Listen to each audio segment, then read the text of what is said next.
Hello, good morning, welcome back to my channel. তোমরা সবাই কেমন আছো? আশা করি তোমরা সবাই অনেক ভালো আছো। দেখো, আজকে সকাল সকাল ব্রেকফাস্ট নিয়ে তোমাদের সঙ্গে ভিডিওটা শুরু করলাম। আর হ্যাঁ, চাউমিন বানিয়েছিল মা, ওটা খাওয়া দাওয়া করার পর স্নান করে চলে এসেছি। আর জানো তো, কদিন ধরে একদম ভিডিও বানানোর ইচ্ছে করছে না, তবুও শ্বশুরবাড়ি গিয়ে ভিডিও বানানো বন্ধ হয়ে যাবে, সেই জন্য না ভিডিও যা হোক করে বানাচ্ছি একটুখানি হলেও।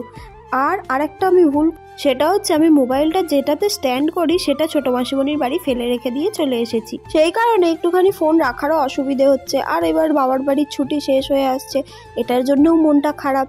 তার উপর আবার ভাইও চলে যাবে বাইরে কাজের জন্য, তো সেখানে মাও একা হয়ে যাবে, মায়েরও মনটা খারাপ।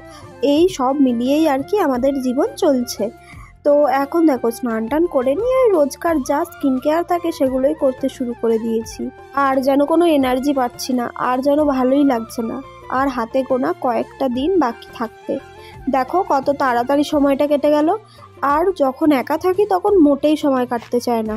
কি করব বলো, বিয়ে হয়ে গেছে মানে আমাকে তো শ্বশুরবাড়ি যেতেই হবে, এটাকেই মানিয়ে নিতে হবে, তাই না? তবে তোমাদের দাদাভাই থাকলে আমার এতটা কষ্ট হতো না। তোমাদের দাদাভাই যদি এখানে কোনো কাজ করতো তাহলে হয়তো মায়ের কাছে এসে এতদিন থাকাও হতো না, কারণ সে যদি বাইরে কাজে যেত, আমাকে তো সকালবেলা উঠে তার জন্য রান্না ফান্না সব কিছুই করতে হবে, তো তখন আমারও ভালো লাগতো না। ও নেই বলেই সেই কারণে আমি মায়ের কাছে তবুও এসে কয়েকটা দিন থাকতে পারছি। আবার তোমাদের দাদাভাই যখন আমাকে নিয়ে চলে যাবে তখন আবার সেই একই অবস্থা হবে। তোমাদের দাদাভাইয়ের সঙ্গে আসবো, আবার ঘুরে টুরে আবার তোমাদের দাদাভাইয়ের সঙ্গেই ফিরে যেতে হবে। তো সেই সব কিছুই আর কি ভেবে কটা দিন বেশি করেই থেকে গেলাম এবারে মায়ের কাছে, সে ওখানেই তো থাকবো। তাই ভাবলাম যে শীতকালটা কিছুটা দিন হলেও একটু মায়ের কাছে থেকে যাই, কারণ শীতকালে সকালবেলা ঘুম থেকে উঠতে খুব কষ্ট হয়।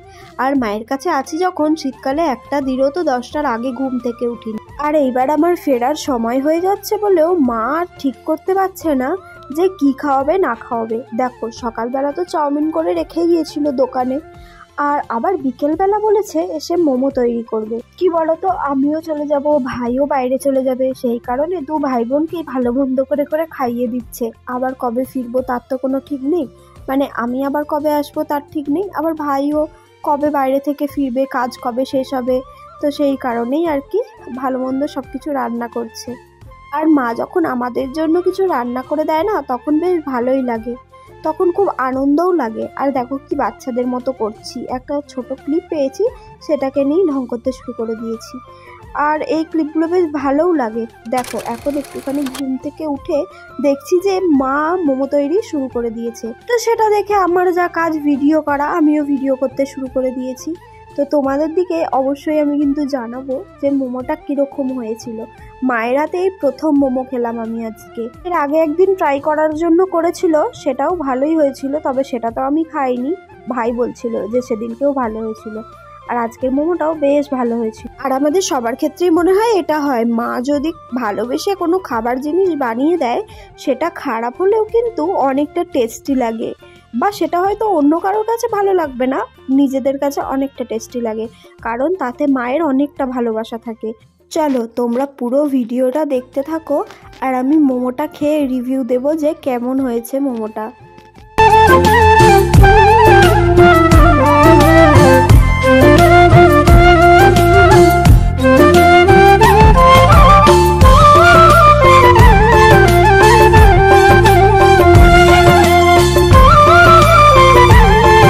মোমো রেডি হয়ে গেছে, আর আমি একটু স্যুপ তৈরি করেছিলাম, এই জীবনে প্রথমবার স্যুপ করলাম, তাও কিন্তু অনেকটা ঘন মতো হয়ে গিয়েছিল স্যুপটা। তো দেখো, এদিকে ভাইয়ের ব্যাগ গোছানোও চলছে, আর এদিকে মা আমাকে মোমো এনে দিয়ে গেছে খাওয়ার জন্য, মানে আমাকে একাকে দেয়নি, আমাকে আর ভাইকে দুজনকেই দিয়ে গেছে। তো আমি এখন খাচ্ছি, খেয়ে তোমাদের দিকে বলবো যে কীরকম হয়েছে। আমি এখনই বলে দিচ্ছি, খুব ভালো হয়েছিল, খুব টেস্টি হয়েছিল, কিন্তু স্যুপটা তো আমি করেছিলাম, সেই কারণে একটুখানি ঘন হয়ে গিয়েছিল আর কি। যদি স্যুপটা আর একটু পাতলা করতাম ভালো হতো, কিন্তু স্যুপটা আবার আমার বাপির খুব পছন্দ হয়েছে, তো এটাও আমার ভালো লাগলো। মানে ওই আর কি, আমার মায়ের রান্না আমার ভালো লেগেছে, আর আমার বাপির মায়ের রান্না বাপির ভালো লেগেছে, সেই একই তো হলো, তাই না? মানে মেয়ে যদি ভালোবেসে কিছু রান্না করে দেয়, সেটা খারাপ হলেও ভালো বলবে, এরকমই তো হয়। তো দেখো এখন একটুখানি শুয়ে আছি, মা গেছে একটু দোকানে, কারণ তোমাদেরকে তো বলেইছিলাম আমার মাকে দোকানে যেতে হয়, তাই আমি একা একা একটু শুয়েছিলাম। তারপর মা দোকান থেকে এসে আমার চুলটাকে আজরে একটুখানি বেঁধে দিচ্ছিল, কারণ আমার একদম ভালো লাগছিল না, মানে বাড়িতে এসছি বলে একদম পুরো কুড়ে পোনা শুরু করে দিয়েছি, সেই কারণে মা বললো ঠিক আছে চল আমিই চুলটা বেঁধে দিই। আজকে ভিডিওটা এই অবধি রইলো, ভিডিওটা ভালো লাগলো অবশ্যই লাইক করবে, বাই।